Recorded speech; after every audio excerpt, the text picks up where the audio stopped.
c'est bon, je sais pas. Ou c'est bon, c'est lancé. Normalement, dès que... Bien. Parce que je suis pas à ma place là.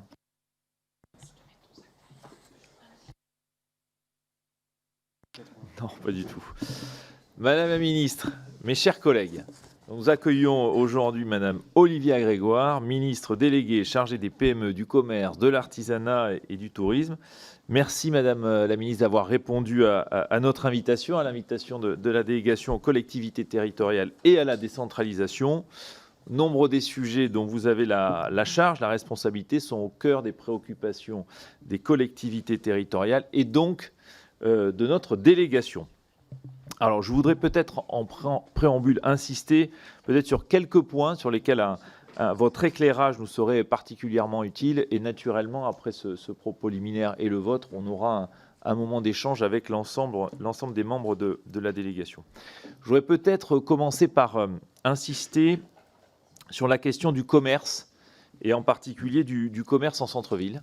Vous savez que le maintien de l'activité commerciale dans les petites villes, mais aussi dans les villes de taille moyenne, mais aussi dans les grandes villes, elle est fondamentale pour la vie de nos cités. Elle est un enjeu fondamental pour la revitalisation des centres-villes. Et on sait aujourd'hui que le commerce de proximité, il est très largement chahuté par le développement du numérique, du e-commerce, les changements d'habitudes de consommation. Alors, le gouvernement a agi d'abord avec Action Cœur de Ville, Petite Ville de demain, je crois qui amène des solutions concrètes avec un retour de la fréquentation des commerces de centre-ville, un certain nombre d'actions, et que ce programme a été prolongé, notamment s'agissant d'Action Cœur de Ville, avec une concentration sur les entrées de ville et les transformations des zones périphériques. Peut-être que vous pourriez revenir, Madame la Ministre, sur finalement ce que vous attendez de ce deuxième programme d'Action Cœur de Ville, avec peut-être une attention particulière sur les zones d'activité commerciale, dont on sait aussi qu'elles sont en profonde mutation avec le changement des habitudes. Comment voyez-vous en fait cet accompagnement à la transformation de ces zones d'activité? Vous avez, lors des Assises nationales du commerce, évoqué un certain nombre d'axes de travail.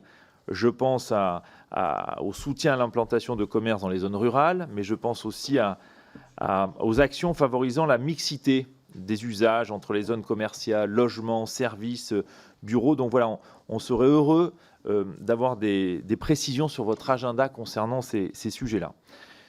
Deuxième sujet, il est assez incontournable, vous imaginez bien, Madame la Ministre, c'est le soutien aux commerçants, aux artisans face à la crise énergétique. Et pourquoi nous insistons aussi ici? Parce que ce sont des acteurs qui font les villes. Et je crois que leur pérennité est un enjeu fondamental. Nous connaissons votre action, la détermination du gouvernement avec l'ensemble des dispositifs que vous portez, guichet d'aide au paiement des factures, bouclier tarifaire, amortisseur électricité, report des paiements, des interlocuteurs partout sur le territoire.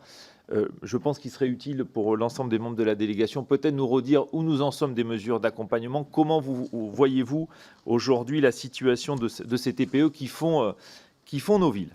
Et puis enfin, peut-être un troisième sujet. Nous avons lancé aujourd'hui un groupe de travail sur la décentralisation.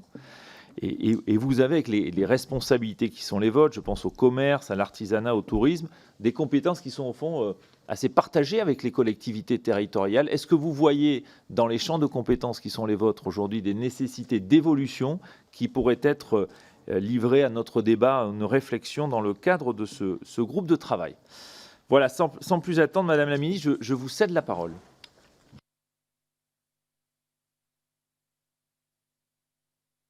Beaucoup, Monsieur le Président Cazenave. Merci à toutes et à tous pour cette invitation qui me tient à cœur. J'y reviendrai notamment à l'aune de votre dernière question, Monsieur le député Cazenave, sur la décentralisation et la méthode peut-être. Je m'excuse de ma voix toujours grave, mais particulièrement faiblarde aujourd'hui. J'ai une grosse crève et voilà, je tenais à m'excuser de ma piètre forme, mais je sais que vous me le pardonnerez. Je prends quelques minutes, si vous me le permettez, peut-être pour déjà vous adresser un propos liminaire qui balayera peut-être d'autres sujets que celui que le président Cazenave vient d'aborder. Je suggère ensuite, évidemment, de répondre aux enjeux que vous avez soulevés sur commerce centre-ville, action cœur de ville 2, le commerce rural et les zones commerciales. Je prendrai donc le temps de m'exprimer en suivant, après mon propos liminaire, mais aussi, bien évidemment, en essayant de ne pas être trop longue, mais ça me semble très important de revenir effectivement sur les dispositifs d'aide à l'énergie que je me permettrai de redétailler pour vous faire un point et vous dire un peu mon état d'esprit. Donc il se peut que cette première prise de parole soit relativement longue, même si je vais faire au mieux. Mais j'ai surtout à cœur, ayant été longtemps député et l'étant encore, en tant que ministre, de répondre précisément aux questions que vous me posez et non pas aux réponses que je voudrais faire, peu importe vos questions. Déjà, je profite de ce 1er février et je regrette que nous ne soyons pas le 31 janvier. Je ne me priverai pas de vous présenter avec 24 heures de retard quand même mes vœux à toutes et tous et à tous ceux qui vous sont chers. Je déroge en vous souhaitant cette très bonne année en ce 1er février, mais là aussi je sais que vous me le pardonnerez. Les territoires, j'en fais évidemment une priorité de mon ministère parce que l'intégralité du périmètre dont j'ai la charge concerne, intègre et ne peut pas avancer sans les collectivités territoriales. J'ai à cœur de rappeler que bien sûr je suis en charge des PME, du commerce, de l'artisanat, du tourisme. Je ne voudrais pas qu'on oublie, puisque j'en ai aussi la charge, les indépendants, les professions libérales et la consommation. En un mot, plutôt que ce titre à rallonge, mais c'est dire aussi l'importance de la clientèle dont j'ai la charge, vous dire que c'est en fait le ministère de l'économie de proximité, de l'économie du quotidien. Et depuis 8 mois bientôt que je suis à la tête de ce portefeuille, je m'efforce de répondre chaque jour à tous les élus, des petites surtout, mais aussi des moyennes ou des grandes collectivités, urbaines comme rurales, de montagne comme de littoral, qui ont tous une problématique touristique, commerciale, artisanale et évidemment de PME. Je sais combien un supermarché, un boulanger ou une petite église peuvent avoir un rôle absolument déterminant dans l'attractivité ou la résilience d'un territoire. De tels lieux économiques qui sont tout simplement des lieux de vie, des lieux de sociabilité, reposent parfois sur une seule personne, achoppent parfois sur un seul problème. Je suis donc très attentive aux remontées de terrain qui peuvent être faites soit directement par les collectivités, soit par les associations d'élus, j'y reviendrai, et d'y apporter une réponse rapide. Je m'efforce d'associer au mieux justement les associations d'élus dans chacun des grands axes de politique publique dont j'ai la charge. C'est le sens du travail que je mène au quotidien avec les régions de France. C'est le sens du travail que je mène au quotidien avec l'AMF, avec l'ADF, avec les intercommunalités de France, avec France Urbaine aussi évidemment, avec l'APVF ou encore l'AMRF. Je ne conçois pas une politique du tourisme, encore moins une politique du commerce qui n'associerait pas les collectivités. Tout simplement parce que ce sont les collectivités qui conçoivent ces politiques. Je veux aussi vous dire que je travaille main dans la main avec l'ANET, avec l'ANEM, avec l'ANSMSM, non, la NSM tout court, avec la NEL, que je ne voudrais pas oublier, la Fédération des EPL ou encore l'Association nationale des maires des communes thermales. Ce sont sûrement des acronymes qui n'évoquent pas grand-chose à nos concitoyens, mais qui vous évoquent beaucoup ici, dans cette délégation.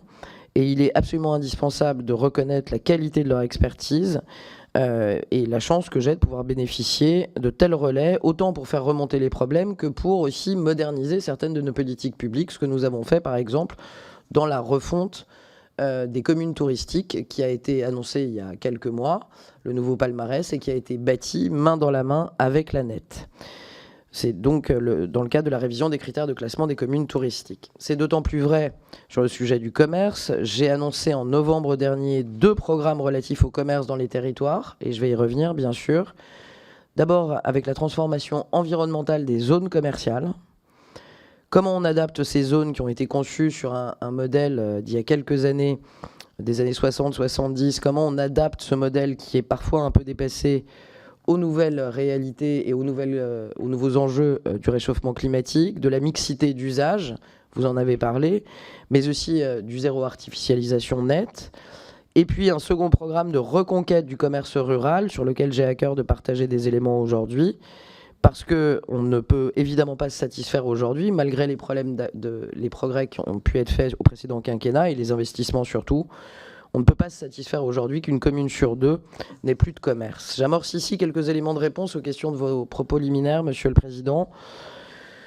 J'ai souvent l'occasion de le dire, et c'est un début de réponse aussi sur les aides énergie, mais c'est valable sur le commerce et le tourisme plus largement. L'un des problèmes majeurs que je dois confronter au quotidien, c'est celui du non-recours. On peut concevoir les politiques publiques les plus efficaces, les plus intelligentes, les plus pertinentes depuis Bercy. Elles resteront parfaitement inopérantes si nous n'avons pas les bons relais pour les faire connaître. C'est un sujet qu'on connaît de longue date sur les aides sociales. C'est un sujet auquel je tiens à vous dire que nous sommes aujourd'hui confrontés de façon très brutale sur le sujet des aides aux énergies et plus largement sur les aides et les dispositifs d'accompagnement sur la transition écologique. C'est un sujet qui concerne aussi les territoires isolés, pour lesquels on ne manque pas d'idées ni de réalisations, mais on manque de relais pour parvenir à amener ces projets au plus près des territoires. Et ça n'est qu'en associant les associations d'élus, les élus aussi directement, les parlementaires, sur la méthode, qu'on va faire en sorte que nos projets irriguent un peu mieux et soient mieux connus de nos concitoyens. Je ne dérogerai pas à la mission que je me suis donnée en arrivant ici, être la ministre de la proximité. Et pour être très transparente, nous avons encore beaucoup de travail. Sans vouloir être trop bavarde, je vais me permettre d'attaquer les 3 réponses aux enjeux que vous avez soulevés. Je vais commencer par le dernier, sur la décentralisation. Est-ce lié à ma nature ou à la nature de mon portefeuille? Peut-être un peu des deux. J'ai une acception très pragmatique de la décentralisation. Donc, étant ministre de l'économie de proximité, il n'est pas un pan de politique publique que je ne travaille pas avec les collectivités. Oserais-je vous dire ici, dans la délégation aux collectivités territoriales et à la décentralisation, que ce qui m'importe, c'est pas tant la compétence telle qu'elle est inscrite en droit, que le principe de réalité et l'action. Nous avons, en matière de tourisme, en matière de politique économique et commerciale, des échanges toutes les semaines avec les élus des territoires, avec les associations d'élus. Et c'est peut-être lié à ma nature, jamais je ne me retranche derrière l'entièreté ou pas l'entièreté d'une compétence au niveau départemental ou régional pour essayer d'apporter des actions et des solutions. Donc moi j'ai une vision très pragmatique sur la décentralisation. C'est pas à moi d'annoncer une nouvelle étape de décentralisation, mais c'est à moi de vous dire que j'applique à mes relations avec les collectivités la même méthode qu'avec tous les autres secteurs. Tout ce qui m'importe, c'est l'efficacité. Peu importe la compétence, je travaille avec un principe d'action qui est l'efficacité. Donc je me rapproche à chaque fois de l'échelon correspondant au projet que nous développons. Pour ce qui est d'Action Cœur de Ville, alors il se peut aussi que je sois parfois redondante avec des chiffrages peut-être que vous avez déjà en votre possession, mais dans le doute, j'avais à cœur de les amener. Je rappelle que Action Cœur de Ville a été lancée en mars 2018 et que c'est une politique de soutien, de développement et d'attractivité de 234 villes moyennes, de métropole et d'outre-mer. Elle s'appuie sur des investissements d'État, de 3 partenaires financiers, vous le savez, la Banque des Territoires, Action Logement et l'Agence nationale de l'habitat. Au 1er novembre 2022, les 5 milliards d'euros initialement annoncés pour la programmation 2018-2022 ont été engagés et même légèrement dépassés, puisque nous avons engagé un peu plus de 5 milliards 200 millions d'euros. Plus de 6400 projets ont été engagés dans de nombreux domaines, visant à remettre des habitants, des commerces, des services, des activités en ville, visant aussi à stopper l'étalement urbain, à mieux réguler la périphérie commerciale. Ça s'est traduit, par exemple, par 78 000 logements rénovés, un peu plus de 1000 cellules commerciales restructurées et de nombreux espaces et équipements publics requalifiés. Le développement économique et commercial occupe une place prépondérante dans le programme, et c'est tant mieux, avec près de 20% des projets engagés qui relèvent directement du champ du développement économique et commercial. J'ai à cœur aussi de vous dire que si le programme Action Cœur de Ville est important, il n'est pas le seul, et le président Cazenave l'a mentionné, il ne faudrait pas oublier Petites Villes de demain. mais aussi les mesures du plan de relance, notamment le fonds de restructuration des locaux commerciaux, qui sont également très structurants, avec par exemple la requalification de pas moins de 700 cellules commerciales. Pour la période 2023-2026, un nouveau programme Action Cœur de Ville 2 a été annoncé par mes collègues, les ministres Béchu et Faure, avec une enveloppe équivalente de 5 milliards d'euros. Sachez que nous sommes actuellement en train de travailler à auditer pour définir les politiques les plus utiles en complément du premier programme Action Cœur de Ville 1 pour le commerce, en tirant aussi les leçons de cette première expérience. Le programme Action Cœur de Ville 2, le programme Action Cœur de Ville sera prolongé jusqu'en 2026 grâce à la poursuite de l'engagement des partenaires financiers. Et c'est nouveau, il concernera aussi les entrées de ville, vous l'avez mentionné, Président Cazenave, ou encore les quartiers de gare. Ces espaces sont absolument fondamentaux pour les habitants, structurants pour les territoires. S'il fallait porter lourdement l'effort sur le cœur des villes, il faut aussi maintenant élargir un peu la focale, non plus uniquement sur les centres-villes, mais aussi à l'échelle du bassin de vie. On travaille donc sur les aspects commerce de ce volet Action Cœur de Ville 2, mais d'ores et déjà, soyez certains que les enjeux environnementaux en seront le fil conducteur pour renforcer le rôle de ce programme dans la transition écologique des villes. Concernant le commerce rural, qui est très complémentaire de ce que je viens de dire sur Action Cœur de Ville 2, je rappelle que ça n'est pas nouveau. Nous avons une désertification commerciale importante aujourd'hui dans de nombreuses communes rurales. Ce déclin du commerce observé en zone rurale conduit à des difficultés d'accès aux services de la vie courante dans des zones peu denses. Le trajet routier médian pour se rendre au pôle commercial le plus proche est de 10 minutes pour 2,6 minutes dans les zones denses. Le rapport est donc quasiment de 1 à 5. Comme ministre du Commerce, je sais à quel point c'est important de disposer d'un commerce qui irrigue la totalité de nos territoires, d'autant plus qu'en tant que ministre de la Consommation, je sais que c'est aussi une attente de plus en plus forte de nos consommateurs. Ma conviction, elle est double. Un commerce dans une commune qui n'en a plus doit, pour fonctionner, être multiservice. Vous le savez aussi bien, vous connaissez bien vos circonscriptions.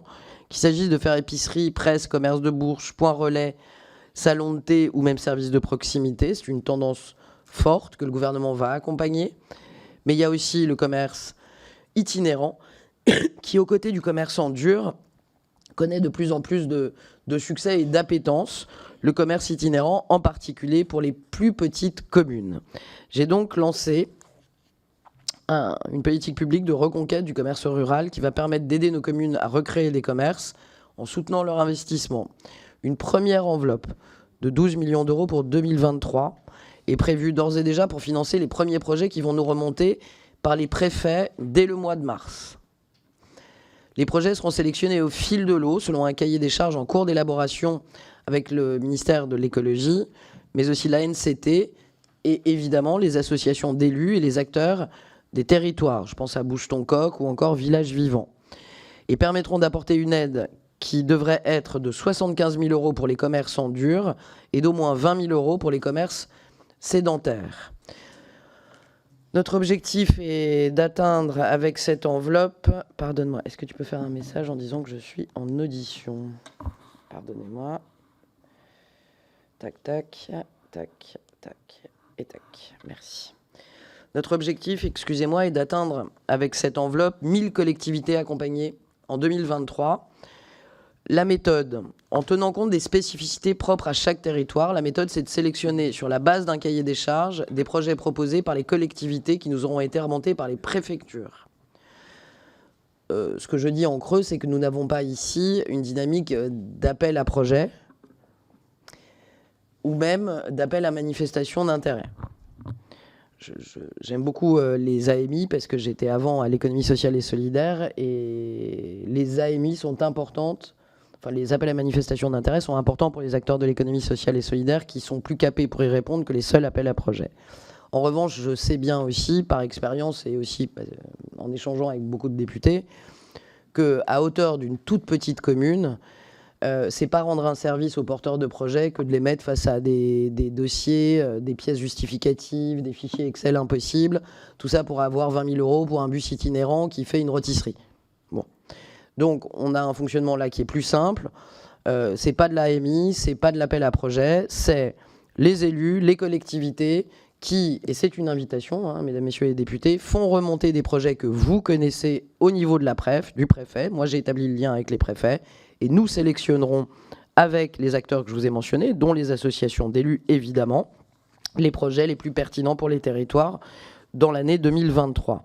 L'enjeu, c'est vraiment que les projets financés correspondent vraiment aux besoins des territoires. Et on a à cœur d'être certain d'avoir un engagement fort des élus locaux pour d'abord détecter les bons projets, pour les faire remonter au préf et qu'on puisse ensuite activer rapidement les financements sans trop de documents et de procédures administratives. Pour ce qui est, dernier sujet abordé, Monsieur le Président Cazenave, pour ce qui est sur le volet du commerce, la transformation des zones commerciales. C'est un des gros sujets que j'attaque, en plus du commerce rural, en cette année 2023. On a aujourd'hui un chiffre qui est trop peu partagé, donc je me permets de le mettre au milieu de cette salle. Quoi qu'en disent parfois certains médias, quoi qu'en disent parfois certains habitants de métropole, les zones commerciales concentrent encore aujourd'hui 72% des dépenses des Français dans le commerce physique. On peut trouver ça bien, on peut trouver ça mal, on peut y émettre des jugements moraux. C'est un principe de réalité. Plus de 7 Français sur 10 font aujourd'hui encore leurs courses dans des zones commerciales. Ces zones, elles sont et elles resteront incontournables pour longtemps parce qu'elles répondent à un besoin, parce qu'elles sont fonctionnelles, parce que l'habitat pavillonnaire et de banlieue en est proche. Et pour beaucoup de nos compatriotes, la ville du quart d'heure, défendue parfois dans certaines métropoles, la ville du quart d'heure, ce sont ces zones commerciales. Pourtant, ces zones, elles ont prospéré pas véritablement avec une ligne directrice, ni en matière d'urbanisme, ni d'architecture, ni de paysage, ni même de desserte. Donc on a des zones de plusieurs dizaines d'hectares, parfois même plusieurs centaines d'hectares, totalement artificialisées, qui apparaissent aujourd'hui au XXIe siècle pour certaines comme des aberrations écologiques, qui répondent plus aux enjeux actuels de réchauffement climatique, mais aussi de zéro artificialisation nette ou encore de regroupement de commerce de services. Et donc il me semble important de revoir ce qui est depuis plusieurs années une sorte d'impensé des politiques publiques, tant nationales que locales. Et j'ai engagé depuis novembre un travail de préfiguration, de transformation de ces zones commerciales en réunissant des grands acteurs de l'urbanisme, des experts en matière d'architecture, des foncières, des représentants des commerçants, des aménageurs, des élus, des associations d'élus. Et je tiens à remercier les parlementaires qui ont participé d'ailleurs au groupe de travail dédié pour réinventer ces espaces. Il nous faut redéfinir les modèles en fonction du réel, parce que la situation n'est pas la même selon que la zone elle est dynamique ou qu'elle est en grande friche, selon qu'elle est située dans une grande métropole ou dans une ville moyenne ou aux abords d'une commune rurale. On ne doit se baser que sur le retour d'expérience d'acteurs qui ont déjà engagé ces réflexions sur leur propre territoire, ce qui est le cas par exemple dans l'agglomération de Nantes ou encore de Strasbourg. Sur cette base et à compter du mois d'avril, nous engagerons la sélection d'une dizaine de démonstrations, d'expérimentations pour engager avec les collectivités territoriales la transformation de ces espaces, la transformation concrète de ces espaces autour de quelques expérimentations. Je vous ai dit au maximum 10. Et pareil, hein, je suis ouverte à ce que nous ayons des échanges dans les prochaines semaines avant le mois d'avril sur le type d'expérimentation que vous trouveriez pertinent de mettre en œuvre rapidement. Et j'ai demandé et obtenu pour cette dizaine d'expérimentations sur la revitalisation de nos zones de friches commerciales, un financement d'une enveloppe de 24 millions d'euros pour la seule année 2023. Je veillerai aussi, pour terminer, à ce que tous les outils juridiques puissent être mobilisés pour accélérer, faciliter, sécuriser la transformation de ces zones. Vous le savez, on a beaucoup de travail normatif à faire pour simplifier un peu la transformation de ces zones, et c'est un euphémisme. Vous le savez, pour terminer, le volet 2 d'Action Cœur de Ville s'étendra aussi aux entrées de ville. Et donc, tout notre travail servira justement au déploiement du programme en entrée de ville ou proche des gares. Sans transition, je prends 3-4 minutes, c'est compliqué, mais je vais quand même essayer pour revenir sur les aides énergie et l'accompagnement au cas par cas que nous faisons des acteurs entreprises. Déjà, je rappelle, même si je sais que je suis devant le législateur, mais je rappelle que en droit, rien n'a été fait et ne peut être fait pour certains plus que pour d'autres. Si la situation, par exemple, de nos artisans boulangers est effectivement bien plus complexe que celle d'autres acteurs dans l'artisanat, que ce soit les aides ou le tarif garanti à 280 € le mégawattheure, j'y reviendrai, que ce soit l'amortisseur, que ce soit le guichet d'aide énergie, il n'y a pas une approche spécifique pour les boulangers plus que pour les bouchers, pour les blanchisseurs plus que pour les pressings, il y a une approche pour les TPE, il y a une approche pour les PME, il y a un critère, parce qu'il faut bien qu'il y ait un critère. Qui dit critère, et vous le savez comme moi, dit effectivement effet de seuil. Ce critère, c'est est-ce que votre dépense énergétique correspond à 3% de votre chiffre d'affaires ou pas. Il faut bien qu'on ait un critère pour s'accrocher, pour savoir si on est énergivore ou pas. Quand je suis arrivé au mois de juillet, il y avait beaucoup plus de critères. J'ai considérablement simplifié le nombre de critères avec Bruno Le Maire. Il n'en reste plus qu'un. Est-ce que votre facture correspond à plus de 3% de votre chiffre d'affaires ? Et ce critère, je le précise, mais je vais y revenir, n'intervient d'ailleurs qu'après l'amortisseur qui est ouvert à toutes nos TPME. Je ne vais pas revenir sur le constat, vous êtes député, vous connaissez vos acteurs, vous savez la difficulté. Le dispositif qu'on a mis en place, déjà c'est un chiffre, c'est 12 milliards d'euros. 12 milliards d'euros, pour rappel, c'est quand même un quart du budget de nos armées. Pour faire un parallèle, 44 milliards d'euros, c'est plus que le budget du ministère de la Justice. Donc, ces 12 milliards d'euros, aujourd'hui, ils sont issus, et vous le savez aussi, de la taxation de la rente dite inframarginale. Bref, au-delà de 180 € le mégawattheure, en Europe, au 181e euro, la France peut créer un fonds, ce que nous faisons, et les 12 milliards d'euros ne sont pas de la dette, ça me semble important de le dire en amont, mais bel et bien le fruit de la rente inframarginale, au-delà de 180 € le mégawattheure. Ces 12 milliards d'euros financent le prix plafonné à 280 € le mégawattheure en moyenne sur l'année 2023 pour les TPE. Moins de 10 salariés, moins de 2 millions d'euros de chiffre d'affaires, et notamment les TPE qui ont signé au prix le plus haut, c'est-à-dire au second semestre 2022. C'est un engagement que nous avons obtenu et sur lequel je veille, avec Bruno Le Maire, de l'ensemble des fournisseurs. Ces 12 milliards d'euros financent aussi l'amortisseur pour les PME. Quand je dis PME, ça inclut les TPE, ça va de soi, mais je peux le préciser, ça va de soi aussi, les TPE, PME. L'amortisseur, en un mot, vous le savez, une ristourne directe de 15 à 20% sur la facture d'énergie qui va arriver là, dans les prochains jours, dans les prochaines semaines, concernant le mois de janvier. C'est une ristourne de 15 à 20% directement sur la facture d'énergie de nos TPE, de nos PME. Pour celles qui auraient encore du mal, il y a possibilité aussi de bénéficier du guichet d'aide entreprise. Le guichet se cumule, je le redis, avec l'amortisseur, et l'amortisseur et le guichet se cumulent au prix plafonné à 280 € le mégawattheure. Il y a aussi des outils, et j'ai demandé des outils pour soulager la trésorerie de nos entreprises. J'ai été entrepreneur. Je sais que décaler une trésorerie et décaler des charges ne font que décaler un problème, soyons clairs. Je sais aussi combien la trésorerie de nos artisans commerçants est tendue. Il y a le problème de l'énergie, mais vous le savez comme moi, il y a le problème tout aussi important, voire plus important, de l'envolée du prix des intrants, des matières premières.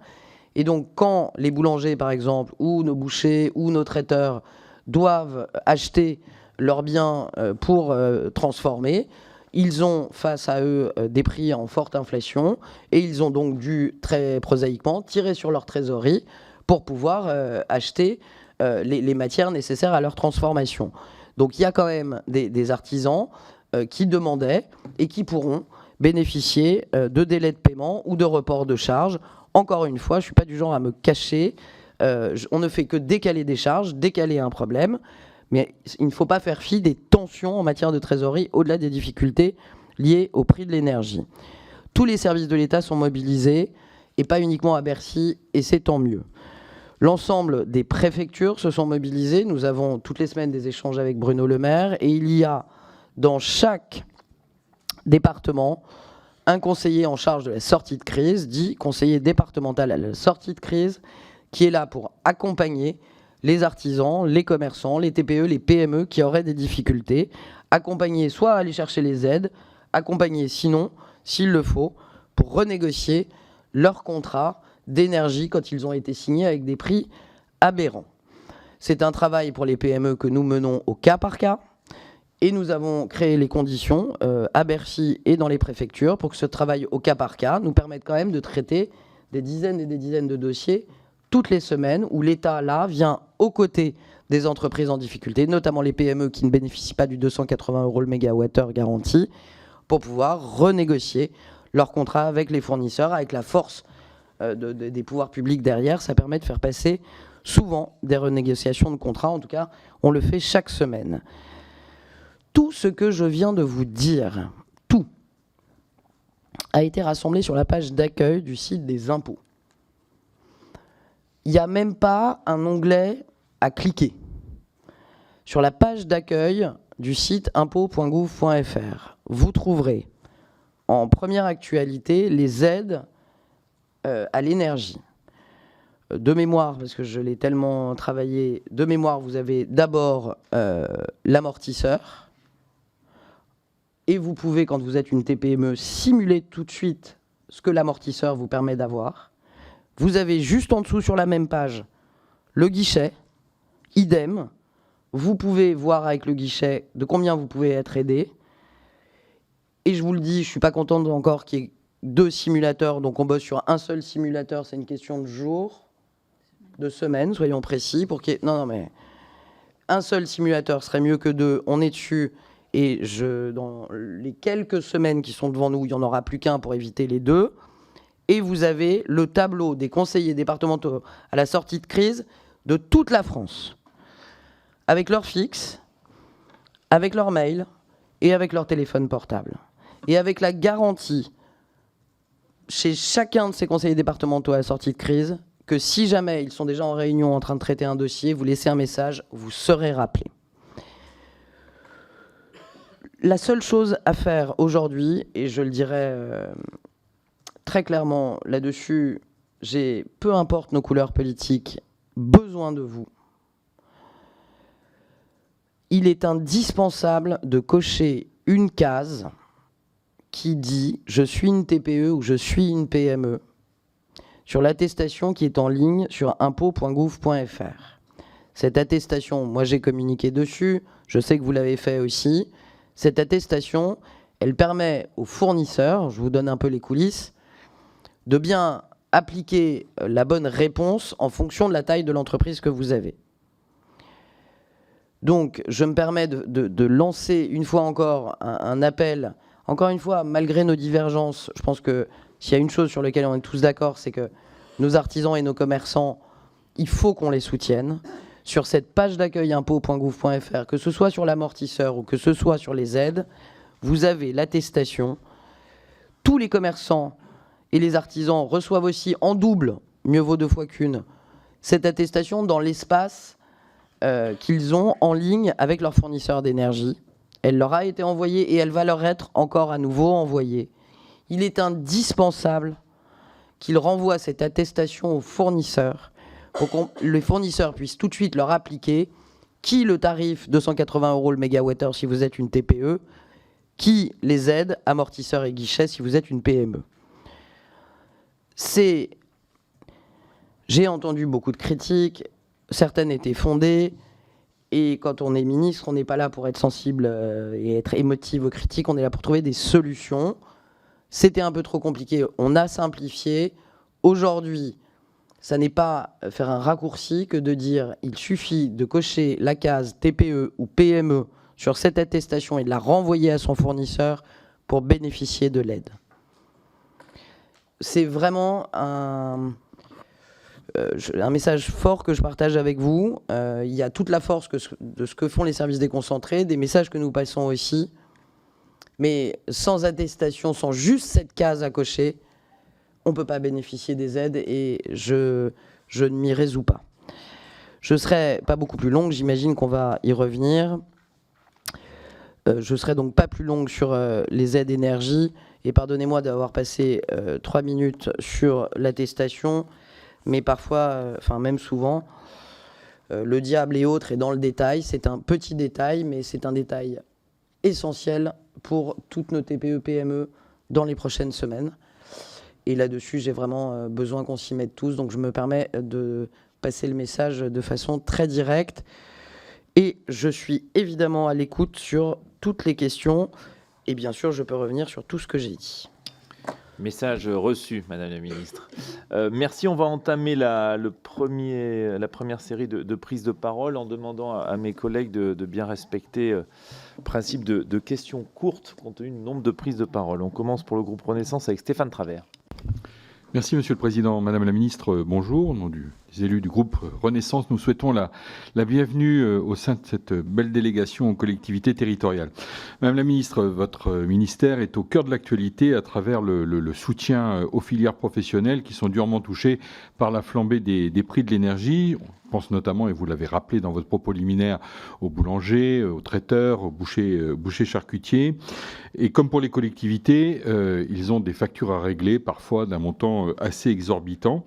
Je vous ai écouté la semaine passée avec attention au micro d'Europe 1, où vous avez évoqué le panier inflation, répondant ainsi que beaucoup en parlaient, mais que la principale interlocutrice et celle qui est chargée de le mettre en œuvre, c'est-à-dire vous, était beaucoup plus rarement interrogée. Donc pourriez-vous, à l'occasion de cette audition devant la délégation, nous dire comment se passent les concertations avec les filières professionnelles pour construire ce panier anti-inflation, où en sont les discussions, quelles sont les exigences également pour garantir aux consommateurs le meilleur rapport qualité-prix, et vous l'avez rappelé, ce n'est ni un panier au rabais, ni un panier au forceps que vous souhaitez construire. Et ma deuxième et dernière question portera sur les investissements dans les territoires. Quel retour avez-vous aujourd'hui des filières du bâtiment et de la construction sur la progression, la stagnation ou la diminution de l'investissement public dans le contexte de flambée de certaines matières premières? Quels outils peuvent être développés pour maintenir l'investissement de nos collectivités au meilleur niveau possible pour continuer à irriguer à la fois le travail et la compétitivité de nos entreprises artisanales et commerciales de nos territoires? Merci Madame la Ministre. Merci Madame Sophie Blanc pour le Rassemblement national. Oui, je vous remercie, Monsieur le Président. Madame la Ministre, dans son allocution du 16 janvier dernier, à l'occasion de l'audience solennelle de rentrée du tribunal de commerce de Perpignan, à laquelle j'assistais, son président, Michel Bignet, pointait pour 2022 une augmentation importante du nombre d'ouvertures des procédures collectives dans le département des Pyrénées-Orientales. Et ce chiffre m'a interpellée, puisqu'il est de plus de 72% par rapport à l'année précédente. Donc, bien sûr que ce chiffre est certainement lié à la fin des mesures de soutien mises en place par l'État pendant la crise sanitaire. Mais tout de même, l'année passée, a été le moment de rembourser différents moratoires sociaux, notamment le PGE. Et 2023 débute, et vous l'avez rappelé, on l'a rappelé également, avec des factures qui augmentent, des marges qui rétrécissent. Et il est à craindre que 2023 ne voit pas les choses s'améliorer et le nombre de faillites s'aggraver. Parce que à cela s'ajoute l'envolée des coûts de l'énergie, des matières premières, mais aussi, et ça aussi, ça m'a interpellée, les difficultés de recrutement. Parce que les motifs du dépôt de bilan, on les connaît, c'est lié classiquement, baisse du chiffre d'affaires, baisse des marges, etc. aussi. Mais ce qu'il y a de nouveau, ce sont les tensions de recrutement dans certains métiers. Et donc, nos collectivités locales, à travers ce que vous avez dit, sont intimement liées à cela, faire des commerces, mettre de l'argent dans les bourgs, etc. Tout cela est très bien, mais si on n'a personne derrière pour tenir nos commerces, et c'est vrai que ce sont deux points que l'on voit effectivement en 2023. Donc voilà, et cette tendance, elle est observée au niveau national, mais elle se confirme dans mon département, mais aussi dans les autres départements, et tous les secteurs sont concernés, commerce, industrie, etc. Donc ma question est assez simple. Quelles sont, selon vous, les perspectives des petites et des moyennes entreprises, du commerce et de l'artisanat pour l'année 2023 ? Je vous remercie. Merci, Madame Catherine Couturier, pour LFI. Merci, Monsieur le Président. Madame la Ministre, tout d'abord, j'ai bien pris connaissance de vos propositions par rapport au commerce rural. Étant moi-même députée de la Creuse, c'est des projets qui effectivement peuvent répondre aujourd'hui à la question du commerce de proximité. Et j'aurais juste une petite question. Est-ce que ce dispositif peut rentrer, notamment par rapport aux producteurs locaux qui sont aujourd'hui en difficulté pour acheminer leurs produits justement vers des lieux de consommation? Est-ce que éventuellement ça pourrait rentrer dans ce dispositif? Ça, c'est une première question. Néanmoins, depuis le début du quinquennat précédent, votre gouvernement n'a cessé de démanteler l'autonomie fiscale des collectivités territoriales. D'abord par la suppression de la taxe d'habitation et maintenant par la suppression progressive de la CVAE, remplacée par une fraction de la part nationale de la TVA. Pourtant, l'existence d'un impôt local économique dynamique encourageait les élus à s'investir pour attirer de potentielles entreprises sur leur territoire. Supprimer cette taxe, cela revient aussi à réduire le lien entre collectivités, citoyens et entreprises dans les territoires. Sans compter que la compensation ne sera pas non plus égale à la perte de l'impôt. La suppression de la CVAE aura représenté une perte de recettes de 18 milliards pour l'État. L'État creuse donc son déficit au profit des très grandes entreprises, notamment dans les secteurs polluants et celles du CAC 40. Or, selon les estimations du Conseil d'orientation des retraites, il faudrait 12 milliards de recettes supplémentaires pour financer le potentiel déficit de la Caisse des retraites. Quand il s'agit de 12 milliards manquants pour les retraites, vous agitez une réforme urgente et nécessaire, mais il n'y a aucun problème à supprimer 18 milliards de recettes directes pour les collectivités. C'est l'hôpital qui se fout de la charité. Les collectivités ne sont plus maîtres de leur politique locale par manque de visibilité de leurs capacités financières. Je rappelle que les collectivités sont les premiers investisseurs publics avec 70% d'investissement sur le territoire national. Il faudra donc s'attendre à une réduction de l'investissement local, alors qu'à l'heure de la transition énergétique, votre ambition devrait être de le favoriser. Ce seront en premier les TPE, les PME, artisans et commerçants qui en subiront les conséquences. Au vu de la perte de l'absence d'imposition économique basée sur l'entreprise et des simples mécanismes de gommage inefficaces comme le Fonds national d'attractivité économique des territoires, comment comptez-vous compenser la perte d'investissement des collectivités liée à la suppression de la CVAE ? Merci. Stéphane Delautrette pour le Parti socialiste. Merci Monsieur le Président. Madame la Ministre, tout d'abord, merci d'avoir pris le temps de balayer aussi rapidement finalement un certain nombre de champs d'action de votre ministère. Et je vais revenir sur quelques-uns qui m'ont particulièrement interpellé. Le premier concerne la transformation environnementale des zones commerciales. C'est un sujet que nous avions amené par amendement à l'occasion du vote sur la loi des énergies renouvelables, où par amendement nous avions fait voter d'un amendement qui envisageait les parcs d'activité à énergie positive, et à la sortie de la CMP, cet amendement n'a pas été retenu malgré le soutien de la ministre Madame Pannier-Runacher. Donc je suis heureux de savoir qu'il y a eu un groupe de travail et de réflexion sur ce sujet, et je serai particulièrement preneur avec mon groupe et ceux qui avions proposé de cet amendement à ce qu'on puisse travailler sur le véhicule législatif qui, au travers peut-être de votre ministère, et qui permettent de faire avancer ce sujet. Sur la question de la reconquête du commerce rural, vous évoquiez le fait qu'une commune sur deux n'a plus de commerce. Moi, je crains qu'avec les conséquences de l'inflation et du coût de l'énergie, c'est plus une sur deux qui vont plus avoir de commerce, mais beaucoup plus. J'entends les efforts que vous faites, enfin que le gouvernement fait sur l'accompagnement au travers de l'amortisseur. Vous l'avez décrit, le guichet, des charges. Pour autant, la seule solution à nos yeux, c'est bien le retour à un tarif régulé pour l'ensemble de ces commerces et ETI et PME, PMI. Alors un signal positif, c'est que ce matin en commission finance a été votée la PPL que nous présenterons dans notre niche sur la nationalisation d'EDF avec un amendement justement qui permettrait cela. Ça envoie une réflexion quand même, c'est les difficultés et une nécessité peut-être d'accompagner certains dans la période transitoire entre le moment où ils ont vu grimper leurs factures et le moment où ils bénéficiaient soit du bouclier tarifaire, soit de nouvelles modalités d'accompagnement. Moi, j'ai le cas de quelques-uns qui se retrouvent avec des factures qu'ils ne savent pas comment ils vont pouvoir les payer et malgré l'étalement nous disent on n'arrivera de toute façon pas à s'en sortir.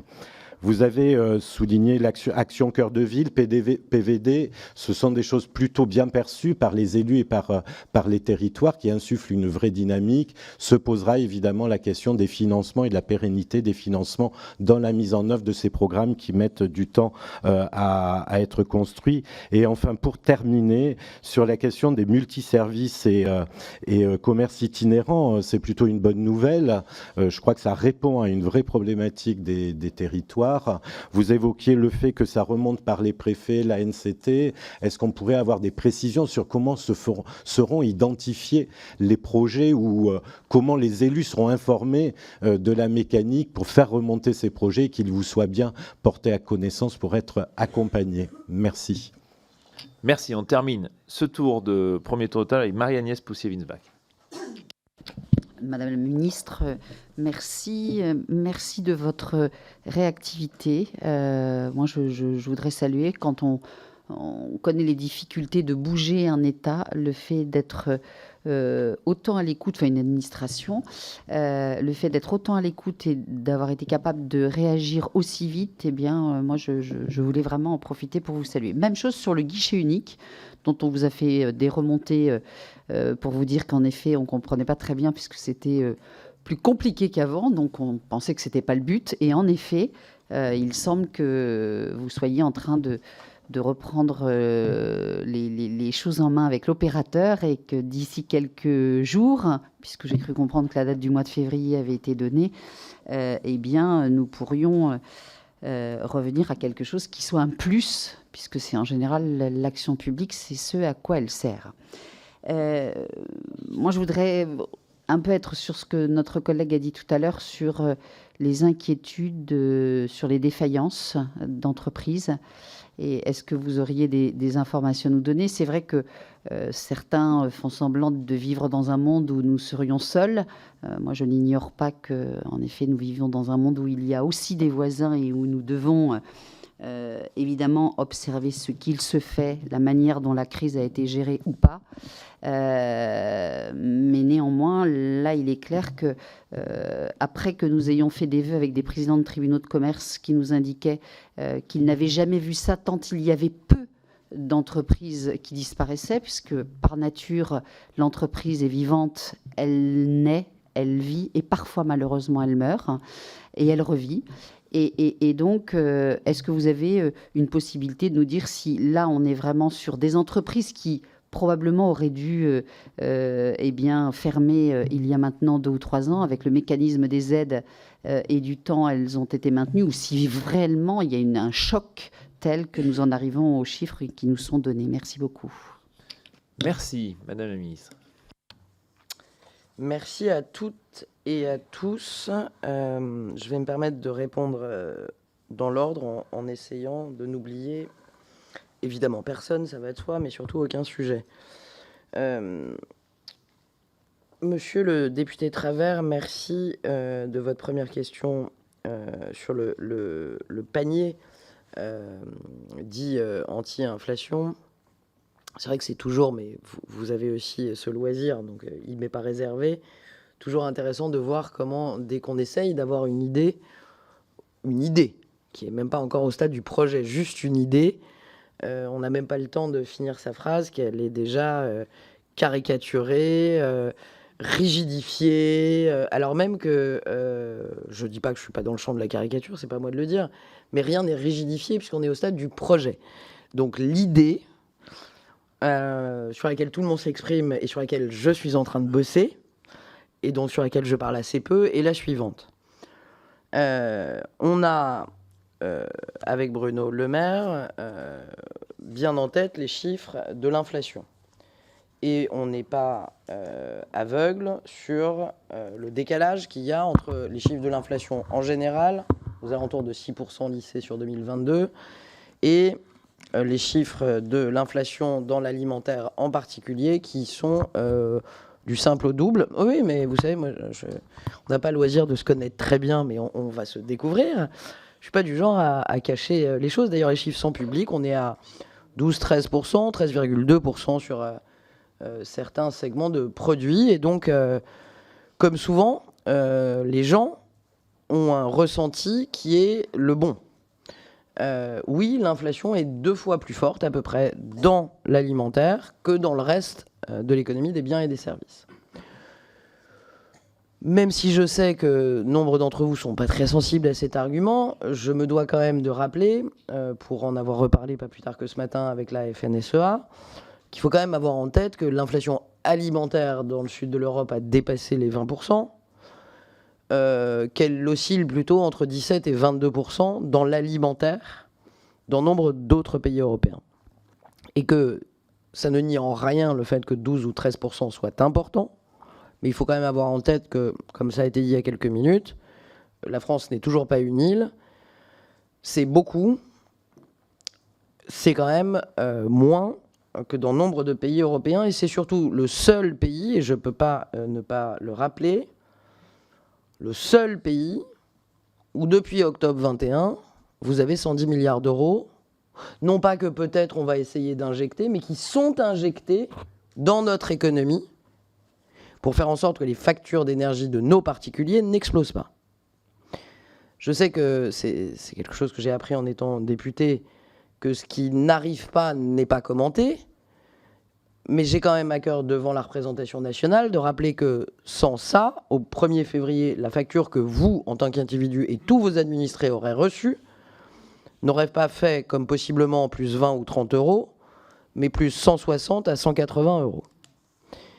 Je vous dis ça parce que 110 milliards d'euros depuis octobre 21, premier pays européen à l'avoir fait, moi j'ai à cœur de, par exemple, rapprocher ça du plan de relance, 100 milliards d'euros d'investissement dans les territoires, dans les entreprises. À lui seul, le bouclier tarifaire pour les particuliers est un plan de relance de la consommation. Si la consommation ne s'effondre pas dans notre pays, ça n'est pas la grâce de la magie ni de quelques seigneurs auxquels on croit. Si la consommation, je vais mettre en rapport pour répondre sur le panier inflation, dans l'alimentaire, chute un peu, et là aussi les chiffres sont publics, 2, 3, 4% parfois, mais plutôt 2-3% de chute de la consommation alimentaire. Quand vous mettez ça en regard des 12%, 13% d'inflation alimentaire, on aurait pu s'attendre à ce qu'il y ait un effet miroir entre l'augmentation de l'inflation et la chute de la consommation. Mais on a un rapport qui est de 1 à 10. On a une inflation qui monte de 12-13 et on a une conso qui a plutôt baissé de 2 dans l'alimentaire. Donc aujourd'hui, notre consommation, elle résiste. Elle résiste, encore une fois, parce que assez tôt, on a soutenu, et c'est un choix politique, évidemment, dont je suis absolument solidaire, on a soutenu la consommation, on a soutenu la demande. On a aujourd'hui cette inflation qui est installée dans nos hypermarchés, dans nos supermarchés, chez nombre de nos primeurs. Et donc, très concrètement, je me suis dit qu'il serait intéressant d'essayer d'embarquer les acteurs de la grande distribution dans une initiative qui serait collective, au même moment, pendant une durée définie de 3 mois, sur une 50aine de catégories de produits. Je parle de catégories de produits alimentaires et non alimentaires, qui correspondent aux besoins d'une famille avec au moins un enfant. Ils s'alignent tous, du moins c'est mon souhait, et qu'ils s'engagent à proposer un panier d'une 50aine de biens dont le rapport qualité-prix sera intéressant pour les consommateurs. J'ai bien dit qualité-prix.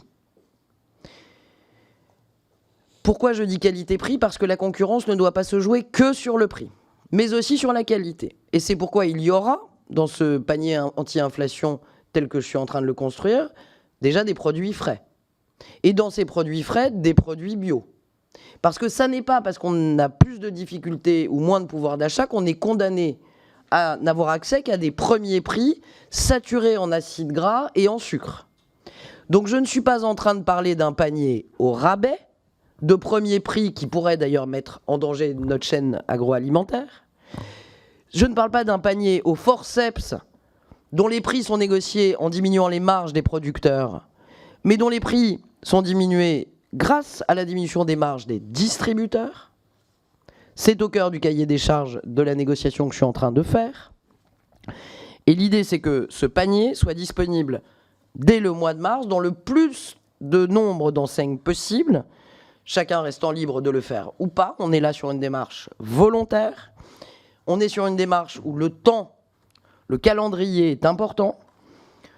Il y a des chances qu'en sortie de négociation commerciale, on ait certains biens alimentaires de nos producteurs qui connaissent encore de l'inflation. Et il me semble que ma mission en tant que ministre de la Consommation et donc des consommateurs, c'est pas de regarder les prix s'envoler, c'est d'essayer de créer les conditions pour que, au moins sur cette cinquantaine de produits qui seront sous le regard des consommateurs, sous le regard des médias, l'inflation, elle soit contenue et que les prix n'explosent pas.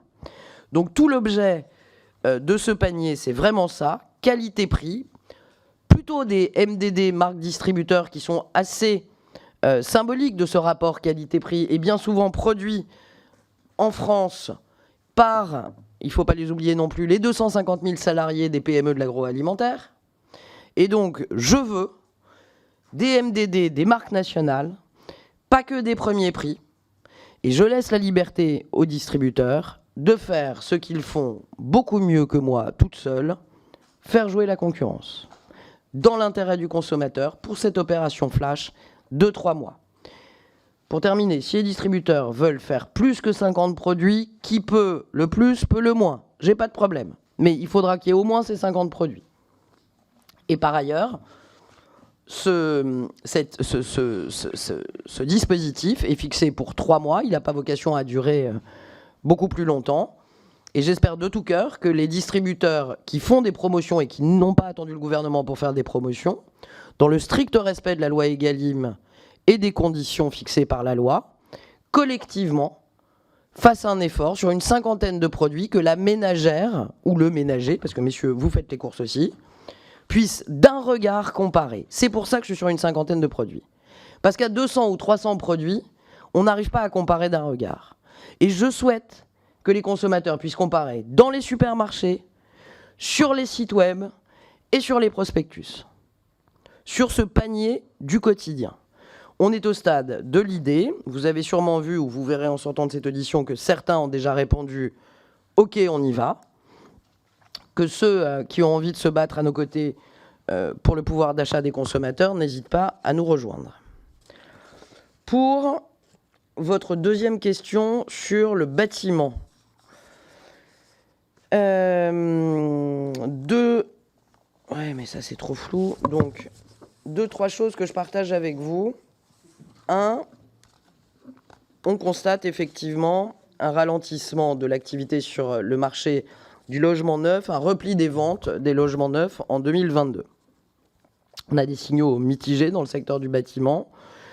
L'opinion des artisans sur leur activité passée, prévue et perspective générale se dégrade. Pour autant, si l'opinion se dégrade, les carnets de commandes se stabilisent et sont très favorablement orientés, comme on dit, aux alentours de 9 mois de production contre une moyenne historique qui est plutôt à 5-6 mois. En décembre 2022, les mises en chantier sont en forte hausse. Et c'est un chiffre que je trouvais intéressant, à un niveau qui n'a jamais été atteint sur l'année 2022. Plus 16,7% de mises en chantier après moins 1,3%. Et encore plus dans le collectif, puisqu'on est à plus 21,3% de mise en chantier dans le logement collectif. Face à un contexte qui est mitigé, nous avons, à l'automne dernier avec Bruno Le Maire, annoncé à la suite des assises du bâtiment une série de 13 mesures, notamment pour simplifier les marchés publics, améliorer surtout la visibilité des prix. Je pense à nos artisans dans le bâtiment.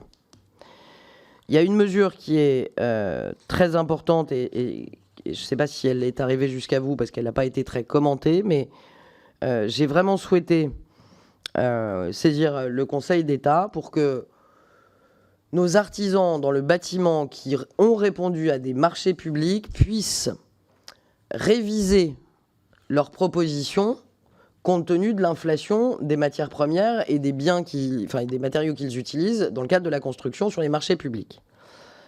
Et donc, une nouvelle circulaire sur l'exécution des marchés publics a été adressée à tous les acheteurs publics qui tient compte très clairement du dernier avis du Conseil d'État et qui permet, et je trouve ça important, peut-être que vous le partagiez aussi aux artisans du bâtiment que vous connaissez, on peut modifier le prix dans les marchés en cas de hausse imprévisible des coûts d'approvisionnement pour les entreprises. Donc ça, c'est un point qui me semble important et à disposition si vous souhaitez que mon cabinet vous transmette l'avis du Conseil d'État. Par ailleurs, au sein des assises du bâtiment, nous avons prolongé pour 2 ans de plus, vous le savez, la dispense de procédure de publicité et de mise en concurrence pour les marchés de travaux inférieurs à 100 000 €. Et nous avons aussi modifié, ce qui est quand même très important pour nos TPE notamment et nos petits artisans, on a modifié les dispositions relatives aux avances dans les marchés publics en les relevant à 30% contre 20% jusqu'à présent, en relevant à 30% le montant minimum de l'avance versée aux titulaires pour les marchés de l'État conclus avec des PME. C'était un sujet majeur pour la trésorerie de nos TPME dans le bâtiment. Donc là, on a relevé à 30% l'avance versée en montant minimum pour les marchés publics. Vous dire quand même, pour ceux que ça intéresserait, que les assises du bâtiment ne s'arrêtent pas. Elles se poursuivent et qu'il y a d'autres trains de mesures qui sont, pour une bonne quinzaine d'entre elles, encore en train d'être analysées à Bercy. Mais d'ici l'été, on aura une nouvelle occasion de réunir les acteurs des assises du bâtiment à dispo sur le sujet du Conseil d'État, l'avis du Conseil d'État, parce que c'est important que vos artisans dans vos circonscriptions puissent parfois sur des marchés publics liés à la collectivité locale dire aussi qu'ils sont en droit de faire évoluer les prix de leurs réponses. Pardonnez-moi si j'ai été un peu longue, mais c'était des sujets importants. Pour les questions posées par Madame Blanc et concomitamment par Madame Poussier-Winsbach, je vais me permettre de faire un point sur les défaillances. Alors, déjà, que vous ayez tous bien en tête qu'en 2019, pré-crise sanitaire, on a eu 54 000 défaillances. Vous mentionnez, Madame Blanc, un sujet intéressant, et j'en ai parlé avec les acteurs des tribunaux de commerce auxquels je suis allé parler en fin d'année dernière. On note effectivement une remontée, pas tant des défaillances à date, mais des cessations volontaires d'activité. Beaucoup de volontaires. Moi, ce qui m'a intéressé de savoir, c'est qu'est-ce qu'il y a derrière la cessation volontaire d'activité. Il y a déjà effectivement les années très difficiles que je ne détaille pas, vous les avez vécues comme moi, mais très difficiles pour eux. 2018, la crise sanitaire et pour certains le prix de l'énergie, ça fait trop et on arrête pour mille et une raisons qui sont fort légitimes. Il y a un autre sujet qu'il serait dommage de ne pas voir là-dedans, enfin sur lequel on peut se cacher, mais et qui est un sujet sur lequel on pourrait travailler ensemble avec la représentation nationale. C'est la problématique intergénérationnelle, le sujet de l'âge de nos artisans, de nos patrons de TPE, de nos patrons de PME. On a... je ne voudrais pas faire des effets de bord avec d'autres débats en cours au Parlement, sur lesquels je ne suis vraiment pas la plus experte. Mais ce que j'ai à cœur de vous dire, c'est qu'on a un énorme sujet, génération, transmission, artisanat, commerce. J'ai beaucoup d'artisans, et ça me remonte de toutes parts, et notamment des syndicats, qui ferment parce qu'il n'y a personne pour reprendre. Et il y a souvent personne pour reprendre, d'abord parce qu'il y a le sujet de pénurie, mais il y a aussi un sujet d'appétence de notre jeunesse vis-à-vis de ces métiers-là. C'est valable pour l'artisanat, c'est valable pour le tourisme. Et il y a peut-être un sujet aussi sur lequel je m'étais mobilisé quand j'étais député, qui est, et ayant été petit entrepreneur aussi, je comprends très bien ce qu'ils veulent dire, c'est que quand tu as une toute petite entreprise, que c'est une TPE ou l'entreprise artisanale que tu as récupérée de ton papa ou de ta maman, c'est ton bébé. Donc il y a quelque chose qui relève de l'attachement viscéral. Et c'est difficile, quand tu es attaché viscéralement à ton activité, d'anticiper la transmission. Et donc on a beaucoup d'artisans qui attendent d'avoir 65 ans pour se poser la question et qui se retrouvent à n'avoir plus que 1 ou 2 ans pour trouver un repreneur. Ils ne trouvent pas, ils ferment. Là-dessus, moi, je n'ai pas le monopole des idées, encore moins des bonnes idées. Donc si ça vous intéresse, pour le coup, moi, c'est un des sujets sur lesquels j'ai envie de travailler. Mieux prévenir nos artisans commerçants de ce sujet de la transmission. Peut-être faire des propositions législatives entre transmetteurs et repreneurs, mais sans trop m'étaler, il n'y a pas derrière l'entièreté de ces cessations volontaires d'activité, il n'y a pas que le sujet de défaillance économique. Il y a aussi un sujet de ras-le-bol, il y a aussi un sujet de à qui je transmets, qui est un vrai sujet dans les tribunaux de commerce. Et puis après, il y a effectivement, vous l'avez mentionné toutes les deux, et notamment Madame Blanc. Après, il y a aussi la réalité, qui est jamais agréable à rappeler, mais qui est qu'il y a certaines entreprises artisanales toutes petites qui étaient à moitié défaillantes, qui ont passé la crise et qui, post-crise, ne se relèveront pas et dont le modèle économique tient plus et qui ont vocation à fermer. Mais il ne faudrait pas oublier dans ce tableau un peu mitigé que jamais dans l'histoire de France, on a créé autant d'entreprises que l'année dernière. Voilà. On peut en parler avec grand plaisir. Voilà. Ouais. Mais ça peut faire l'objet de questions. Une entreprise est une entreprise. Une TPE et même les auto-entrepreneurs payent des charges à la collectivité.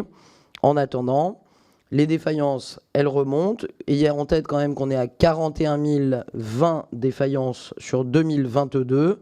On est toujours loin des 54 000 de croisières qui étaient celles des années pré-crise en 2019, et en tête que 1 million de créations d'entreprises en 2022, jamais on en a autant créé. Sur les tensions de recrutement, je vais aller assez vite parce que sinon je pourrais y rester des heures. Il y a ce qu'on vous dit, à vous comme à moi, comme étant un problème. Le « on » peut être les organisations professionnelles, les syndicats, les médias, les intermédiaires. Il y a ce que les commerçants, les artisans, les acteurs du tourisme, les patrons de PME me disent toutes les semaines quand je me déplace, chaque semaine, dans des faces aux entrepreneurs, dans des faces aux lecteurs, sans filtre.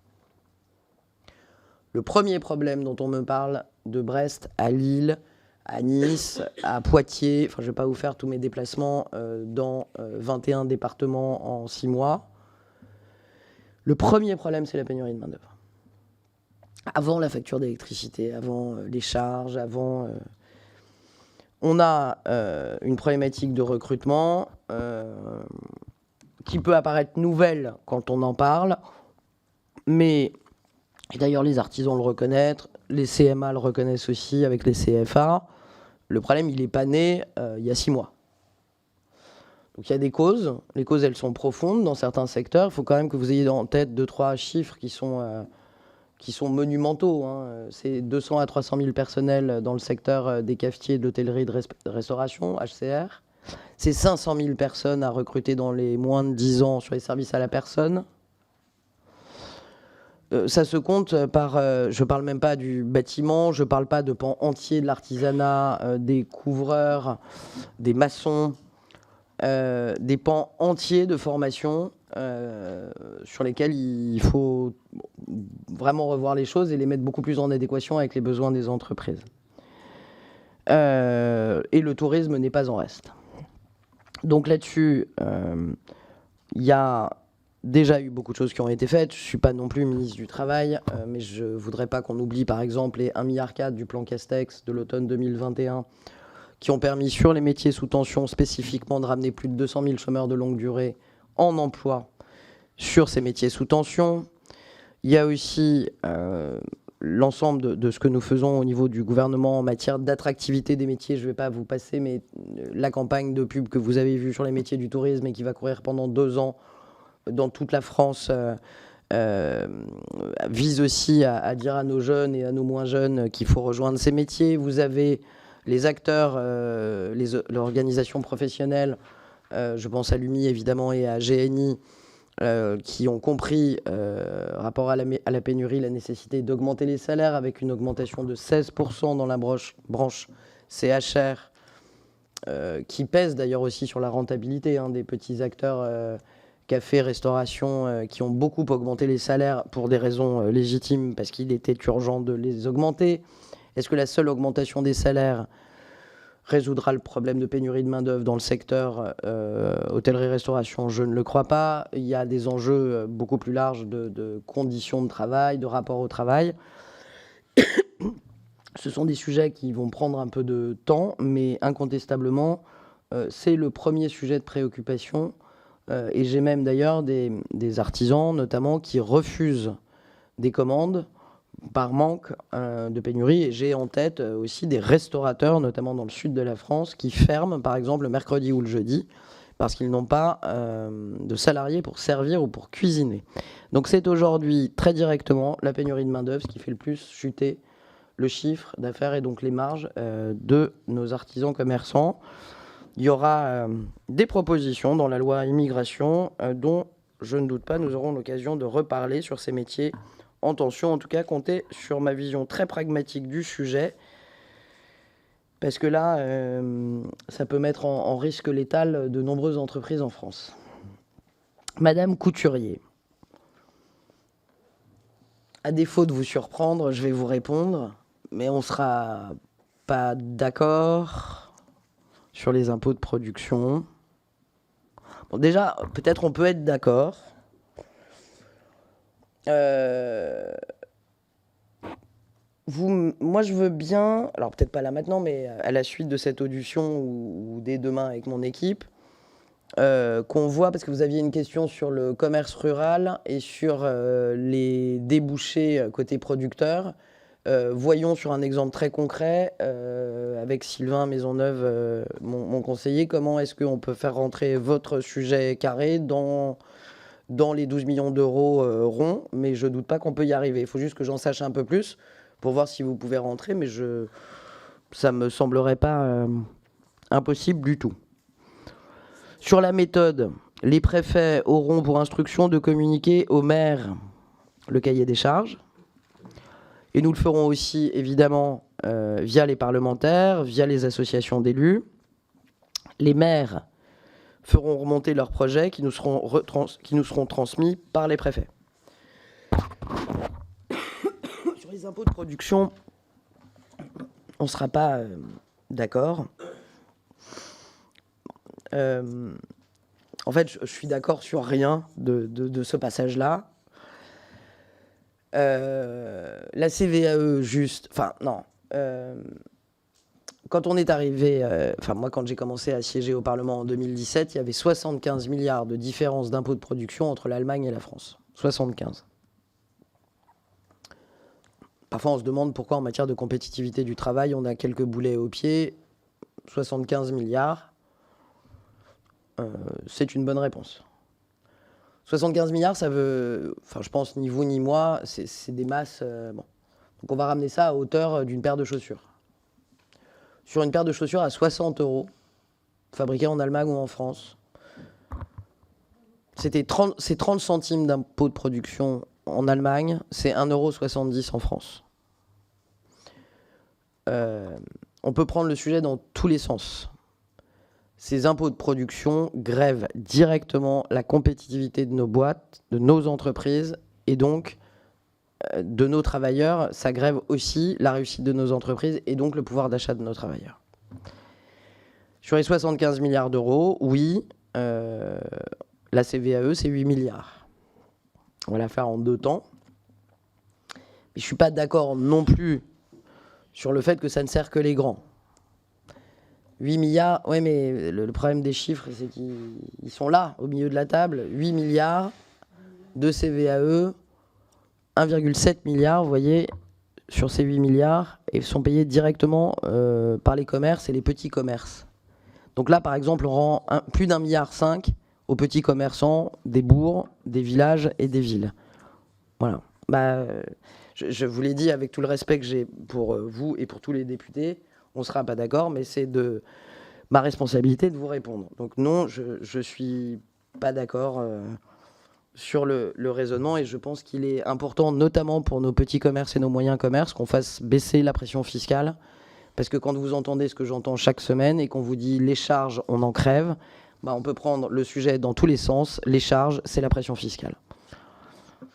Donc on a aussi des questions de Monsieur Delautrette. Pareillement, si vous l'acceptez, si vous avez des dossiers, avec plaisir.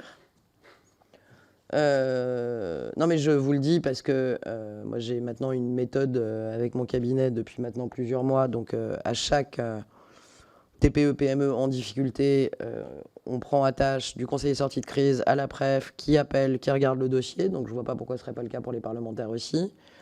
Et sachez que pour les PME, à défaut d'avoir eu un tarif à 280 € le mégawattheure pour toutes, pour les PME, sachez que nous traitons au cas par cas, mais que nous le faisons vraiment toutes les semaines, des dizaines et des dizaines de dossiers pour trouver des solutions et renégocier avec les fournisseurs. Et là, c'est notamment nous qui sommes à la manœuvre. Donc je suis à dispo et on échange nos coordonnées juste après sur les cas spécifiques. Et d'ailleurs, ça n'est pas qu'à vous, je me permets de le dire à toutes et à tous. C'est aussi pour ça que je suis là avec mes collaborateurs. Si vous avez des dossiers et des factures, je prends et on regarde et on traite. Sur les précisions sur la méthode sur le commerce rural, je suggère que Sylvain... on en reparle ensuite avec mon conseiller, mais c'est intéressant ce que vous dites sur le projet de loi ENR. Et comme je déteste me prononcer sur des amendements que j'ai pas vus et sur un texte où j'étais pas au fond, ouais, mais peut-être qu'il faut qu'on voit. Moi, il faut que je vois un peu l'amendement, la teneur de l'amendement, mais avec plaisir pour regarder. Surtout si la ministre Pannier-Runacher était plutôt positive et qui s'est fait chanter en CMP, raison de plus. Et moi je suis pour le recyclage des amendements chantés, donc on en parle juste après avec plaisir. Sur le guichet unique, déjà, je me permets, parce que j'adore le football et Eugène Sacomano, paix à son âme, il ne faudrait pas refaire le match. Moi, j'ai créé une entreprise il y a quelques années, seul, sans conseil. C'était ni gratuit, ni si facile. De trouver le bon CFE, centre de formalité des entreprises, de trouver le bon statut, tout ça n'était pas si facile. Donc effectivement, au sein de la loi Pacte, notamment à son article 1, nous avons porté cette réforme qui est majeure et qui est ambitieuse. Elle fusionne pas moins de 6 CFE, centre de formalité des entreprises, en un seul. Elle fait passer de 54 formulaires papier à un seul formulaire en ligne et de 30% de dématérialisation de nos formalités d'entreprise à 100%. Elle rend aussi gratuit l'accès à l'ensemble des informations inscrites au registre national des entreprises. Et bien sûr, j'entends les remontées de terrain, j'entends les critiques, et j'encourage tous ceux qui ont envie de le faire à porter des projets aussi lourds en si peu de temps. Le fait est que la loi avait demandé qu'au 1er janvier, la bascule se fasse, et le fait est que mon ministre de tutelle a souhaité que cette bascule soit préservée à janvier 23, et que depuis le 1er janvier, c'est le seul centre de formalité ouvert. 2-3 précisions quand même. D'abord, ça fait 1 an qu'il fonctionnait. Il fonctionnait en réalité depuis janvier 2022 pour être évidemment testé, notamment sur toutes les formalités de création.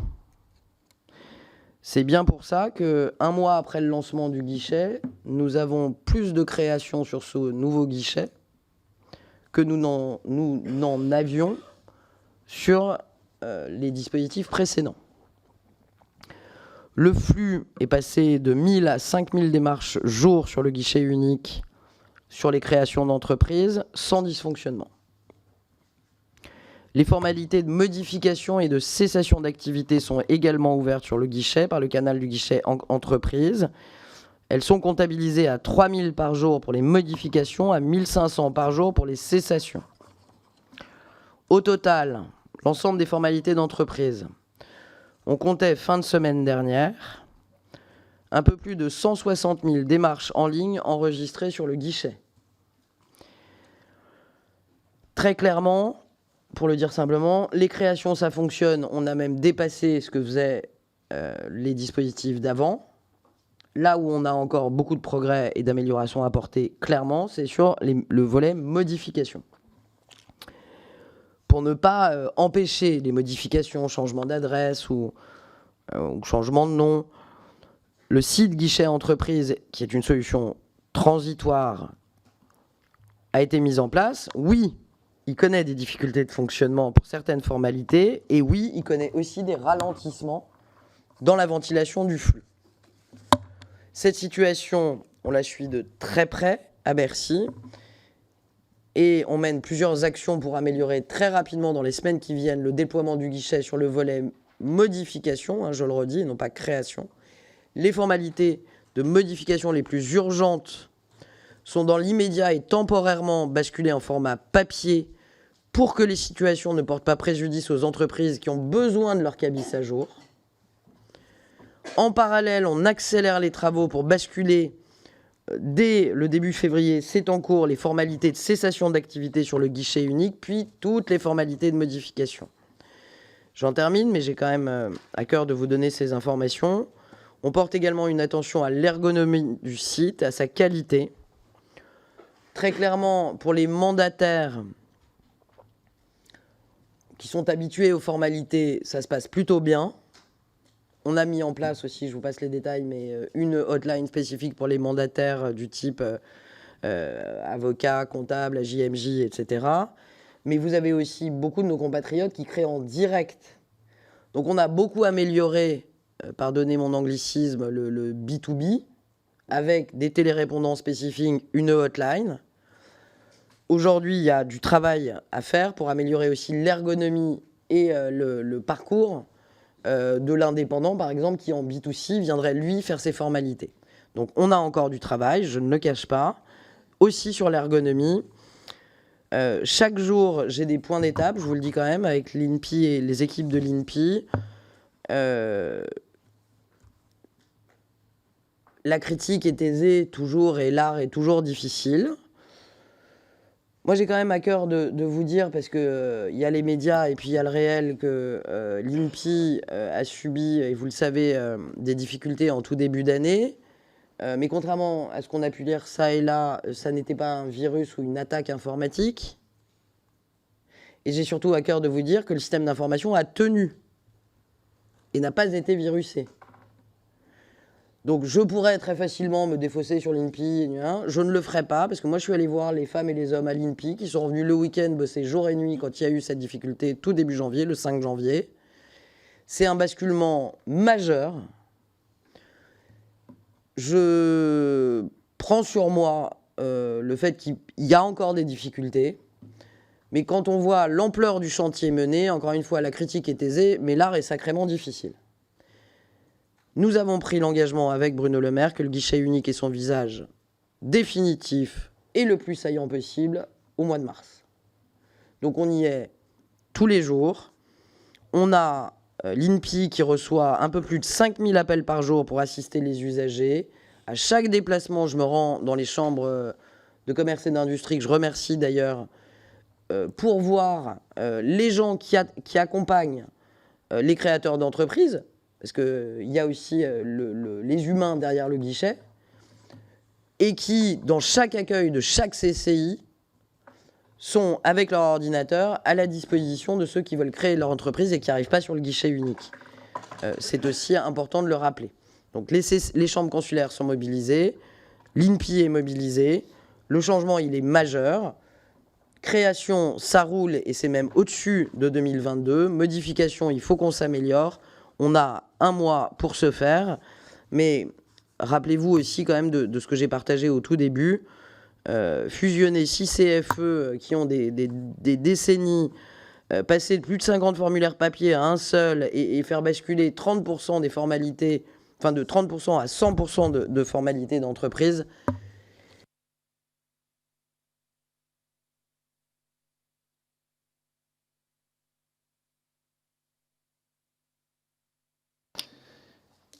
Merci Madame la Ministre. Est-ce que vous avez encore quelques minutes pour quelques questions?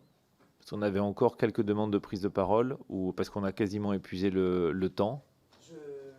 J'ai un quart d'heure sans problème. Bon, alors je propose qu'on prenne 2-3 questions supplémentaires. Stéphane Buchou pour Renaissance. Merci Monsieur le Président. Je vais tâcher de faire vite. Je voulais aborder la question du tourisme avec vous, Madame la Ministre. C'est un secteur d'activité qui est dans votre portefeuille, vous l'avez rappelé. Moi, je suis député d'une circonscription littorale dans le département de la Vendée où les communes voient leur population multipliée par 3, par 4, par 5 en haute saison. Alors évidemment, le tourisme, c'est une chance pour nos territoires. Il est essentiel à notre économie et à notre activité. Mais il est nécessaire qu'il se fasse dans des conditions respectueuses de l'environnement. J'ai beaucoup de structures d'accueil touristique qui m'ont fait part de leur volonté de se réinventer afin de développer des offres durables.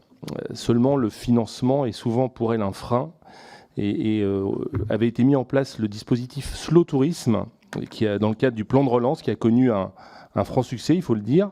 Mais il semblerait que le besoin d'un dispositif de plus grande ampleur se fasse ressentir.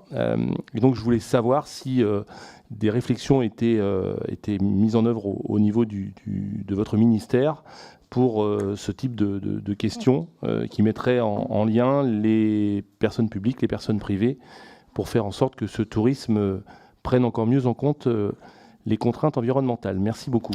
Merci. Jocelyn de Signy, de manière très courte, et après, une dernière question. Merci Monsieur le Président, Madame la Ministre. La hausse des coûts de l'énergie est en train de tuer nos commerces, nos artisans, PME, TPE. À l'instar des boulangers ou des restaurateurs, un grand nombre d'entre eux consomment plus de 36 kWh. Cela les exclut du bouclier tarif énergétique qui les protégerait en partie. Contrairement à ce que votre gouvernement tente de nous faire croire, cette situation, nous la devons à 30 ans de mauvais choix politiques uniformisés pour l'Europe et par l'Allemagne, prise sous le joug d'un écologisme irresponsable. Le gouvernement actuel d'Emmanuel Macron, sous l'impulsion de son ancien ministre Nicolas Hulot, a définitivement plongé le pays dans le noir en fermant la centrale de Fessenheim et en imposant aux autres sites d'entamer une sortie du nucléaire, cause aujourd'hui la mise à l'arrêt de la quinzaine de réacteurs qui nous font défaut. Alors si nous voulons que nos boulangers, restaurateurs, bouchers et autres commerces survivent à cette crise énergétique, il est temps de prendre les mesures à la hauteur de la situation. Baisser la TVA à 5,5 sur l'énergie, renégocier les clauses du marché européen de l'énergie et alléger les démarches administratives et les charges fiscales. Alors je vous le demande, Madame la Ministre, serez-vous à la hauteur des enjeux actuels et écouterez-vous enfin les mesures de bon sens et le pragmatisme proposés par Marine Le Pen et le groupe du Rassemblement national? Je vous remercie. Et pour terminer, Frédéric Valletoux, pour Horizon. Oui, Monsieur le Président, Madame la Ministre, merci de tout ce que vous avez exposé depuis tout à l'heure. Je voudrais revenir très rapidement sur la question du commerce en milieu rural. Je suis élu d'une circonscription dans laquelle il y a effectivement un tissu rural très important et je vois se déliter depuis quelques années le commerce vraiment dans les petites villes, moins de 2000 habitants, là où effectivement le commerce a un rôle aussi de lien social au-delà de l'activité commerciale elle-même. Un chiffre, il y a une quarantaine d'années, les 3/4 de ces communes rurales possédaient un commerce. Aujourd'hui, elles ne sont plus qu'à peine 40%. Et donc, on voit le délitement que l'on connaît, qui est lié à différentes causes sur lesquelles je ne reviendrai pas. Néanmoins, lors des assises récentes du commerce, il y a quelques semaines, vous avez annoncé un plan reconquête pour relancer le commerce en milieu rural. Et je voulais savoir que vous puissiez détailler les mesures qui sont dans ce plan Alors, je suis peut-être arrivé un peu en retard tout à l'heure. Excusez-moi, parce que je jongle entre la commission des affaires sociales, dans laquelle il y a un petit sujet aussi en ce moment, et voilà, je jongle entre la commission des affaires sociales et notre délégation. Donc, ça appellera peut-être une réponse d'autant plus rapide à la question que je voulais poser. Merci. Merci, Madame la Ministre. 1, 2, 3. Je vais commencer peut-être par vous, Monsieur Valtou. Déjà, merci, parce que j'imagine que c'est... Enfin, j'ai pas de difficulté à imaginer combien c'est compliqué pour les députés en ce moment de jongler entre les commissions. Donc, merci d'être quand même présent. Je suggère, pour éviter un mot que j'ai appris ici au Parlement, d'être superfétatoire, de pas être superfétatoire, et donc de vous répondre dans les minutes qui suivront par mail pour vous dire tout ce que j'ai dit sur le commerce rural. Et éviter à vos collègues de souffrir une seconde fois mon explication.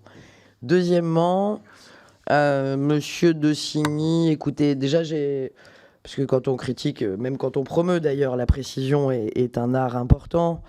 Quand on parle du TRV, c'est pas des mégawatts, c'est des kilovoltampères.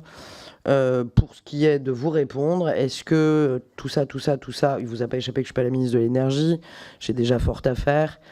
La chute de votre question étant, est-ce que je suis disposé à écouter Marine Le Pen? Ma réponse sera très respectueusement non. Toujours pas. Voilà.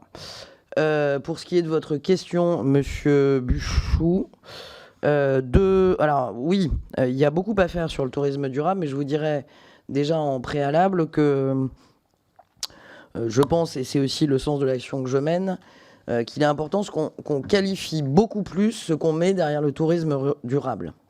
Et vous le savez, pour être mobilisé sur le sujet, moi, quand je suis arrivé, je me suis rendu compte que tout le monde en parlait, mais qu'en réalité, derrière cette acception tourisme durable, il n'y avait pas grand-chose de très concret. Donc j'ai commencé par voir, avec notamment les institutions, notamment Atout France, qu'est-ce qu'il y avait derrière. On a...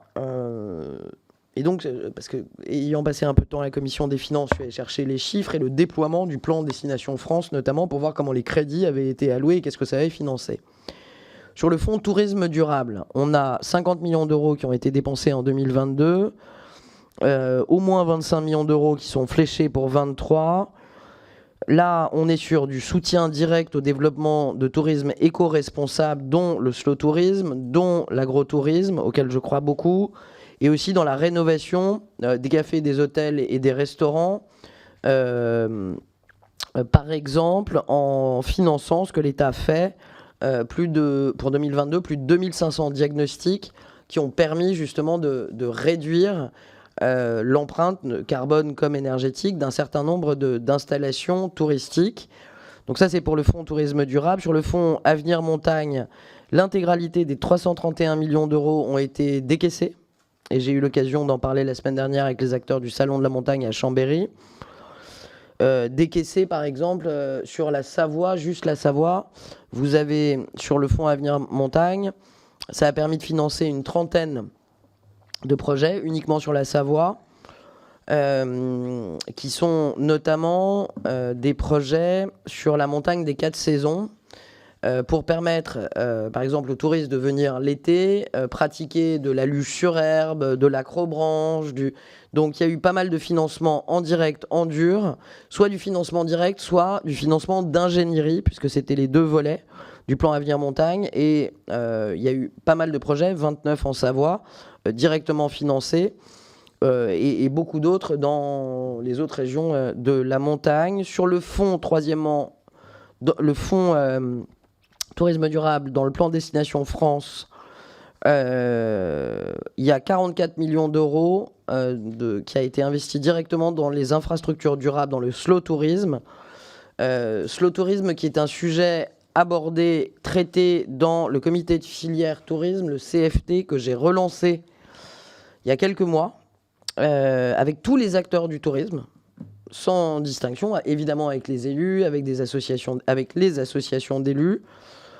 Et je fais ce travail sur le tourisme durable dans le comité de filière pour orienter plus les financements vers des zones rurales peu visitées et mettre en place des infrastructures qui facilitent le slow tourisme, si vous souhaitez, comme on a vocation à le faire, échanger, voire rejoindre le CFT, on est totalement disposé à vous y accueillir et à bénéficier de votre connaissance en matière de tourisme durable.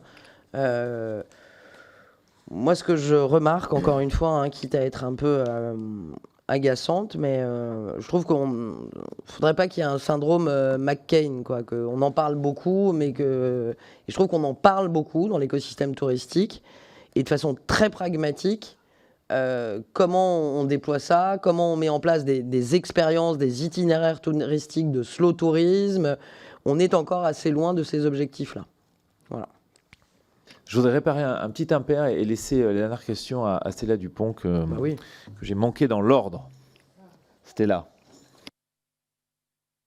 Merci, Président. Non, mais c'était pas grave, d'autant que vous avez abordé la question principale que j'avais en tête. J'avais 2 points en tête. Le premier concerne la formalité des entreprises qui présentent une réelle difficulté aujourd'hui, comme vous l'avez souligné. Je pense que c'est peut-être utile de retenir de tirer des enseignements de cette réforme profonde que vous l'avez souligné. C'est quand même un axe fort de la loi Pacte que de créer ce guichet unique.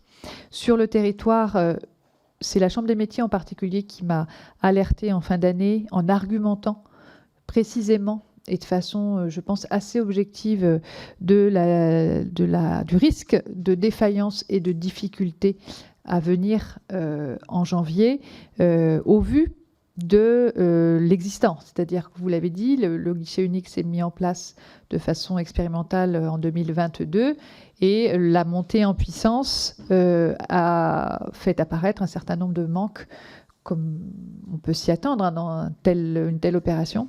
Et je trouve que c'est peut-être regrettable qu'on n'ait pas prolongé peut-être de 6 mois supplémentaires ou quelque chose comme ça pour éviter les difficultés dans lesquelles on se trouve aujourd'hui.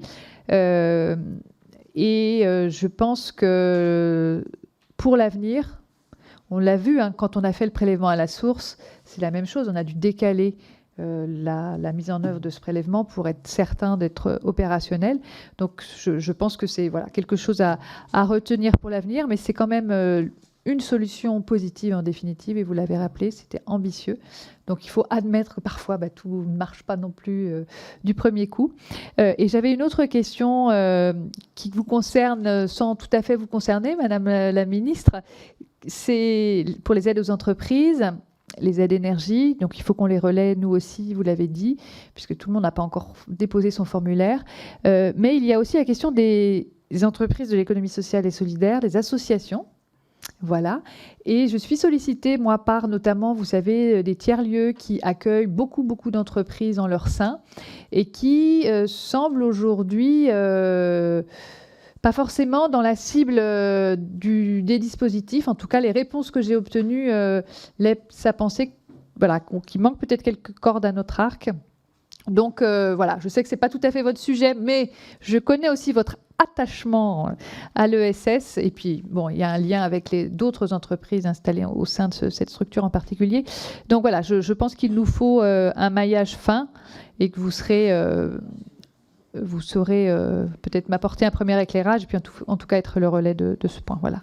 Merci, Président. Désolé de Merci, chers collègues. Madame la Ministre. Sur le premier point, objection retenue.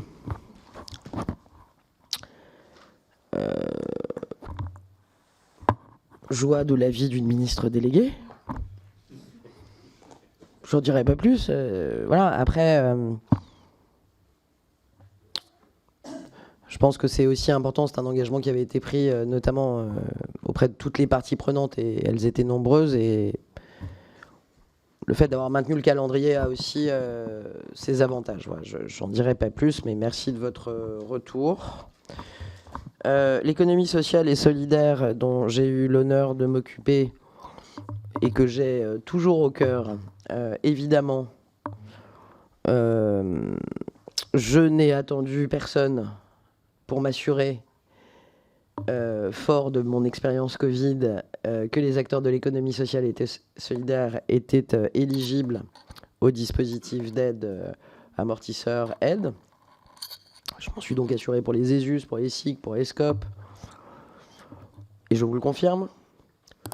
S'agissant des associations, les associations assujetties aux impôts commerciaux qui emploient au moins un salarié sont parfaitement éligibles au guichet d'aide. Si vous avez des cas qui ne seraient pas aidés, je vous demande de me les faire passer. Voilà. Merci, madame. Non, mais il faut regarder, et je rappelle que j'ai eu l'immense plaisir de voir la ministre Marlène Schiappa me succéder, qu'elle est aussi mobilisée et mobilisable sur ces sujets. Mais sur l'ensemble des acteurs de l'ESS, je m'en suis assuré. Et sans rentrer sur ma vie qui n'est pas intéressante, mais le périmètre de l'économie sociale et solidaire dont j'avais la charge à Bercy, parce que je vous vois, madame Couturier, qui fronce, il y a un distinguo entre les assos employeuses et les assos non employeuses, et les associations employeuses étaient dans mon périmètre à Bercy. Et donc je garantis ça parce que ça fait partie du périmètre dont j'avais la charge et j'en suis certaine. Sur le volet milieu associatif bénévole, la charge est côté Marlène Schiappa, il faudrait s'en assurer. Mais à dispo, de toute façon l'idée de laisser une association sans réponse m'angoisse déjà rien qu'à l'idée. Donc à dispo si vous avez des sujets spécifiques pour qu'on trouve une solution si... les personnes auxquelles vous pensez n'ont pas de solution à date. Ok.